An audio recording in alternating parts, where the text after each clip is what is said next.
prices starting to come down or go up, or like the average person buying them? What's your feelings there? Um, I'm probably going to get killed for saying this, but it's a buyer's market, and as part of our lending program, we see what the boats cost. Um, Mm-hmm. it's it's certainly a buyer's market. I mean, obviously, prices have leveled off since COVID. Right, I right. don't think prices will ever, reach the point of, you know, They never go down. Once they go up, no, they don't come down. Like, yeah, margins as a whole right now in the marine segment, they're down.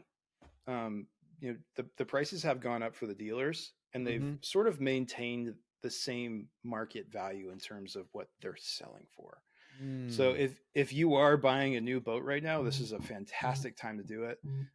There's there's a ton of deals out there right now. I mean, I see some of these deals come across, and I'm like, oh my god, like where did Where they do you find find this? this? This is incredible. Yeah, it's cool to see because there were some dealers that got a little bit greedy, and there you can see which dealers were greedy and which ones weren't. mm-hmm. Um, it's yeah. Like, I'm gonna leave it on You that one. you might have to cut some of that out. No, I don't think there It's, was any kind of uh incrimination on that one. Like you're not self-incriminating at all there. All right, let me ask an easy one then. What's the most amount you could finance on a boat? Is there a ceiling to this or not really. no? Once you get gosh, I mean, I could lend billions of dollars on boats. Really? Yeah, once you get like to let me think about this. Once you get to the $50 million category, you're in a whole new status, right? Mm-hmm. You're in a whole separate category of marine lending because at that point you're financing like massive cargo vessels, you're financing cruise ships, you're financing oil tankers, Mm. which we have gotten inquiries on. That's an interesting topic all in itself. It's very different.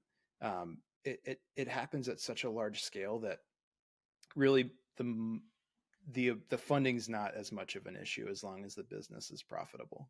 So Yeah, you could go into the billions.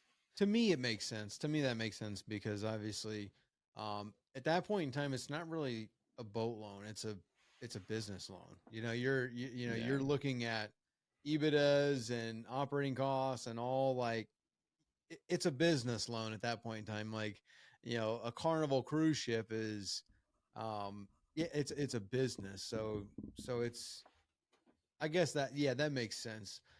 What about personally? What's the most you've ever gotten on someone personally, like a personal boat?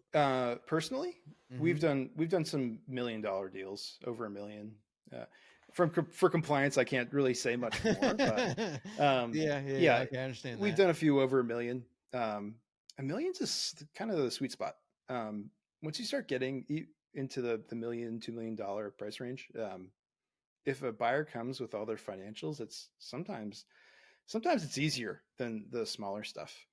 Ye- Um, it's a much more straightforward process because in most cases, when someone's in pursuant of financing on $1 million or $2 million boat, they're prepared. Mm-hmm. Yeah, that kind of makes sense to me too. That I I personally would see that being more of a normal thing. People that finance more. So the way I look at it is people that have the amount of money to do those kinds of things, they're very good with money, obviously. That's why they Mm-hmm. have money. But like it makes no sense to buy $1 million boat and spend $1 million when you could spend say 200,000, you get the boat and you get to keep your 800 grand. So they'll just take that 800 grand and go buy, you know, a bunch of laundromats and be making $100,000 a month on laundromats or something. Like they'll reuse the money somewhere else to make more money that makes their boat payment. So like, that to me I never had a problem understanding that always made sense to me. And yeah, I guess the if you're buying $1 million boat I'm sure your monthly income statement is not hurting. Yeah, it goes back to, I think it's Warren Buffett that said this, but never use an appreciating asset to finance a depreciating asset. Yep. So, never use your cash, which could appreciate somewhere else, to Mm-hmm. finance a boat, which is, in the grand scheme of things, is depreciating. Mm-hmm. Unless you're wrapping it into your business and writing it off. Yeah, if it's a business write off and you're using it for, I don't know what the Pizza tax. delivery. Yeah, I don't know what the tax liability or what the tax code or whatever. I have an account. I'm not a tax expert, but Yeah. um, I don't know how you would do it.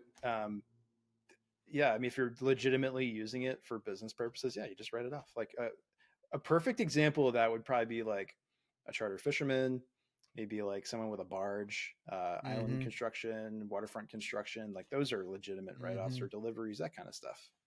I see a lot, being in the Keys, we've seen a lot of people that use it for like clients. So like Hmm. they take clients out on the boats. So I think that's probably the big, and I'm not a tax expert. I'm not an accountant. I'm not an attorney. Like I don't have a PhD. Like this is obviously, I fix boats for a living. So, what I know is probably not even right. I don't know, but yeah, I Yeah, see a private lot of them charter. that they use it for something like that. But do you really need an $850,000 Boston whaler to deliver pizzas on the lake? I don't know. They might throw some flags at that one. Ultimately, it's up to the discretion of the business, as far It- as I'm concerned. yeah, yeah. So, all right, let me ask you one more question here before we wrap it up.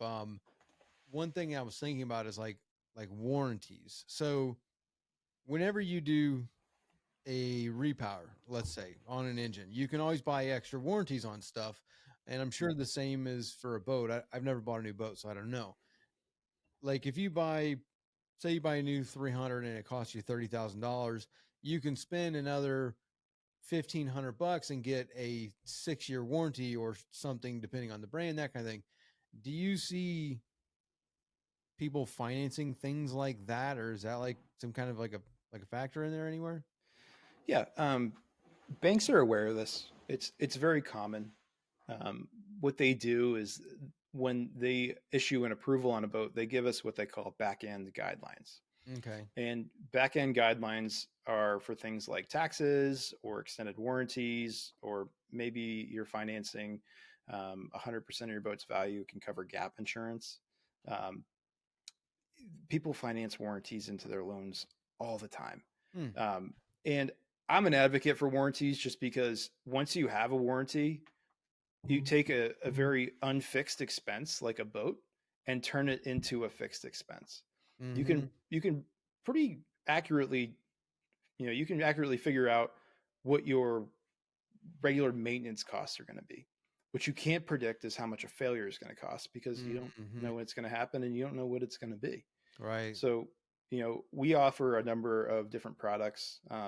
We actually have a product that goes out to 10 years. So, and the cool thing about that also is that it goes out from 10 years of the contract date. So if you buy a boat and it's got 1 year existing, like 1 year left on the factory warranty, maybe you get a, I don't know, you get a center console with a Mercury outboard. It came with a 5 year Mercury promotion, and you got a year left. I can actually sell you another 10 while it's still under that factory warranty. So hypothetically speaking, you would have a total of 14 years of coverage on that motor from the day it was Wow. new. Um, and I do a ton of them, and it really makes a ton of sense. Yeah, definitely, because that's more than you're going to get from the engine manufacturer. And it's better coverage. So what a lot of people forget about Brunswick is that they're a big company, and Yeah, they own everything in the they've boat. done Yeah. yeah, and they've got this figured out. They've probably at this point processed $1 billion in claims, if not more. Oh, way more, Um, way more. it's some crazy That's an number. annual budget. Like, that's, Yeah, and read the fine print on their extended service contracts, because in a lot of cases they have a cap. So they have what they call an aggregate limit.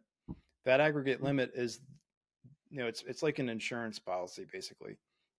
All the totals of your repairs can't exceed that. So like yep. if you have a power head go 1 year, and Yep. then the next year the power head goes in, that takes out the lower unit, there may not be enough coverage to take everything, Mm-hmm. to pay for everything. The coverages that we offer actually use the value of the boat as the aggregate limit. So if you've got, I don't know, a boat with 4 outboards on it, maybe 450 horsepower Mercuries on it, Brunswick's going to cover, I think it's 35,000 an engine. The boat's probably worth, in that case, like $500,000. The policy we sell is going to have $500,000 in coverage, and it's actually going to cover the entire boat too. So seakeepers, any freshwater systems, blackwater systems, GPS, Garmin screens, like you name it. It's called an exclusive coverage. So there's 2 different types. There's inclusive or stated coverage, where they just list out everything they cover, and then there's exclusive, where instead of stating everything they cover, they just list like 5 items that they don't. Yep. And that's our most common. Wow. Yeah, that's really good that you said that, because there's a lot of people that I don't think that know or understand that. I mean, honestly though, at the same time, if you're, how do you want to say this here? Like if you need that much coverage on, like, because normally the aggregate limit, like let's say you bought an engine and the engine's worth 25 grand. That's usually how they come up with that number. But people don't realize how expensive things are. Like you said, hey there, sorry to take you away from the video, but real quick, did you know that on average a boat owner will spend between $1,000 and $5,000 a year just on servicing their engine? And you could actually pocket and save a lot of that money if you would just do the service yourself. It might seem like a daunting task, but I guarantee you virtually everyone can do it with our guidance and the Boaters program. This is just one skill that you could learn inside the program, because we have hundreds of other videos teaching you all kinds of boating skills, as well as a weekly live stream where we have questions and answers with me, as well as a chat feature where you can send videos and pictures,